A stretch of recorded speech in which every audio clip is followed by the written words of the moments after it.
This next keyboard for repair is pretty cool. Let me plug it up. It has different lighting features on it. So you can adjust the brightness, as you can see here. And as you press the button, you select the different modes. Very cool, very cool. Go ahead and pause this video playing in the background.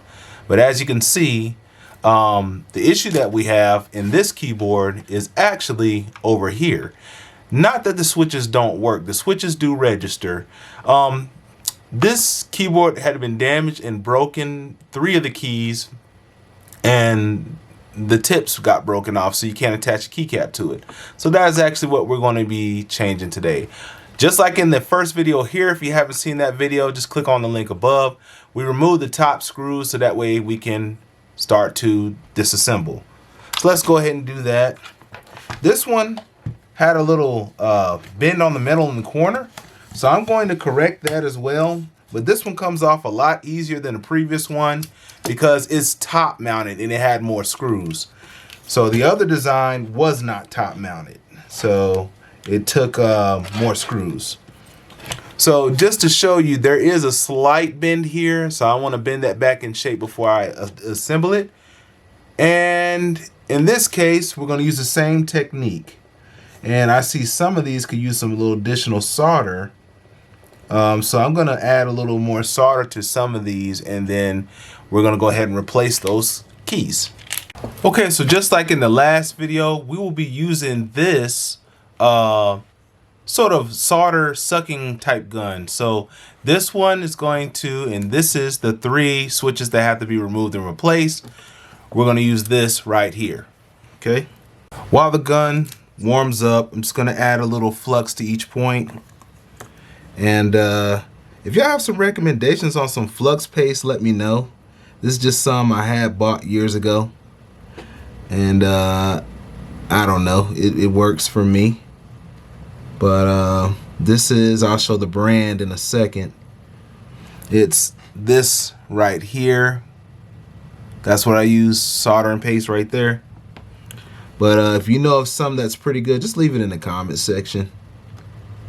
And one of the things I wanted to do, now that my soldering skills are much better, is I wanted to recap my game gear. Now, if you know anything about game gears, they have a lot of capacitors in them, and after a while those capacitors wear out, and so they need to be recapped every once in a while. So I already bought a cap kit, and I first attempted the sound card. I didn't do so well on it, but I plan on trying again.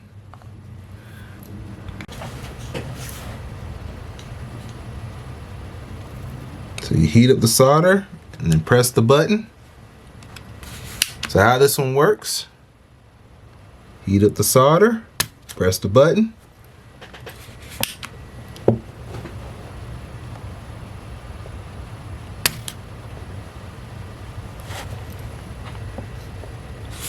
same thing here. Heat up the solder, press the button. And these switches have a white tone, so it's good to keep your eye on that. And there you go.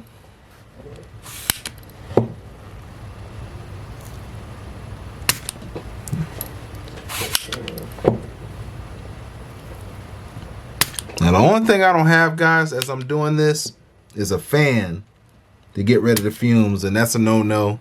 So if you're doing this, make sure you have your fan to get rid of the fumes. And I think all the solder's off for this one. Yeah. Okay. All right. Just that simple. Now we gotta remove them. So for that, we're gonna flip these around.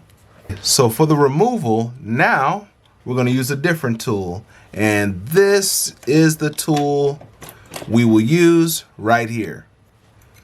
So we're just gonna go ahead and remove those. Let's pull those out. I guess I'll go this way. There's one. I'll move this one. Might have to desolder that one on the end a little more. If it doesn't come out easily, it's probably not done correctly. So that's 2. And let me double check. Doesn't look like there's much solder. I don't know if that's plastic or solder.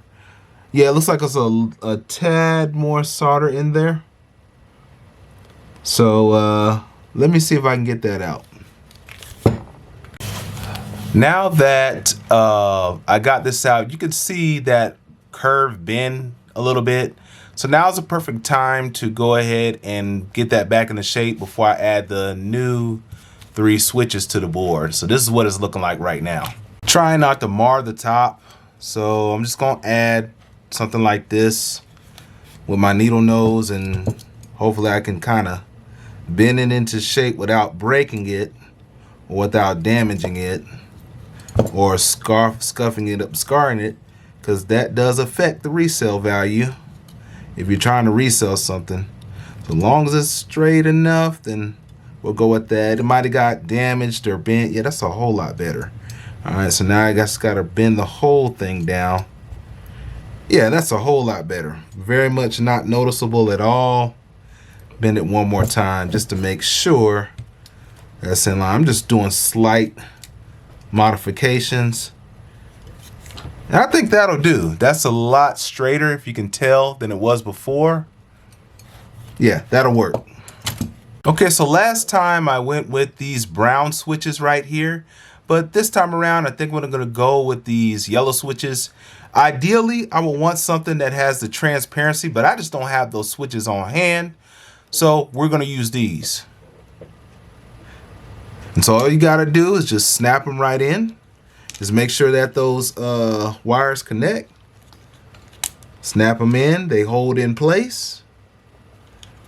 I'm gonna get 2.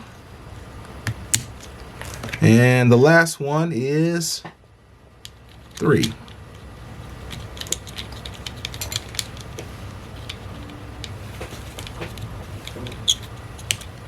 If I can get it in there. There we go. So that's what we're looking like right now.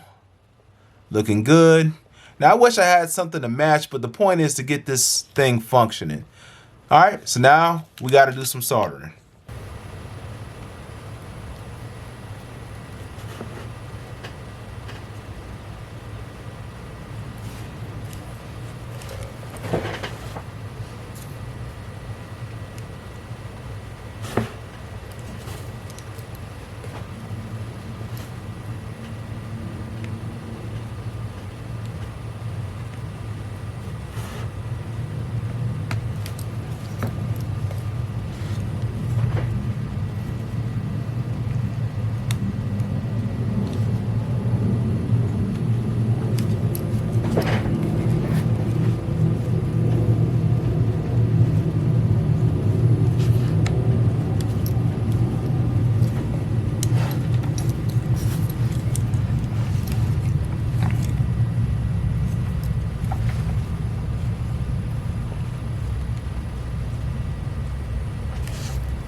That should do it.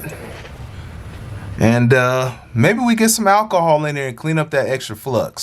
Using some alcohol, as you can see right here. Now, this is just the reality of it is this keyboard would have been going to the dump or the waste just because it had a couple keys that were messed up. And my thing is, why let something like that go to waste that could be perfectly functional and good? You know, and I got to get better with cleanup and everything. Obviously, that's the solder mask to protect the main board. Like I said, you don't want to sit anywhere too long because this stuff is heat sensitive. You know, I'm just working the Q-tip. As you can see, it's cleaning it right up. And, you know, old toothbrush or something, it's good to have on hand. Put a little alcohol on it. Scrub the board real good. And now that's coming together. Now, obviously, this part, nobody's going to see, but, you know, if you like to make sure your work is done neatly and correctly, you can do this extra stuff. It's not required. But, yeah. So, there we go. And I'll show my solder pads It's not factory, but it'll get the job done. That's mine. Maybe I put a little too much solder. All right, now let's get this thing put back together. Sorry about the focus. We're gonna put this thing back together and test it on the keyboard tester. This one's a lot easier to put together. It's just more screws, and it just snaps right in. Lands right in. Doesn't even. Very simple. And then it's just a bunch of screws that go in. So I'll be screwing this in, and then we're going to talk about this at the end of the video. One thing that's cool is functionally this keyboard is pretty much wrapped up. Aesthetically, I have some rounded buttons that have the same shape but definitely not the same color. These are some fancy buttons. I looked at the keycaps online for this particular model keyboard, and they're only $9, so I'll probably end up ordering some, you know, just to complete the keyboard. And guys, I really appreciate you guys tuning in, subscribing to the channel, and all the support you've given me over the years, and you know, being able to do these types of things. And I really appreciate you guys commenting, you know, and just supporting the channel. So, and I would like to do more stuff like this, more repairs. I got a ton of repairs, and really this is part of what I do for a living. You know, I repair things. I also sell a lot of items online. I have a Mercari page. You can always check it out. Links in the description. But yeah, this is fun stuff, guys. But to think about something like this would just go to waste because a few things on it didn't work. And it's a simple fix. Doesn't take long. You know? Okay, so the new switches are in, and there they go. So they are yellow mismatch, but like I said, these are going to be covered by these keys or another set of keys I got. I'm going to check to see if the keycaps fit this one, the round ones I have. If not, then I'll have to order a set to finish these out. Let's go ahead and test these to make sure that all the connections are good and that it functions before we wrap this thing up. Okay, so this is a very cool keyboard, and these are the 3 install keys which we're going to test. So let's see what we are working with. Control. Yep, that's the window key. You won't see the window key necessarily show up, but it does switch the screen. Okay, and so all the keys work, which is awesome. So what I'm going to do is we're going to go ahead and talk about some things about this particular keyboard and see if I got some keys lying around here for the bottom. But if I don't have something, I'm just going to put something up here temporary until I get the new keycaps ordered.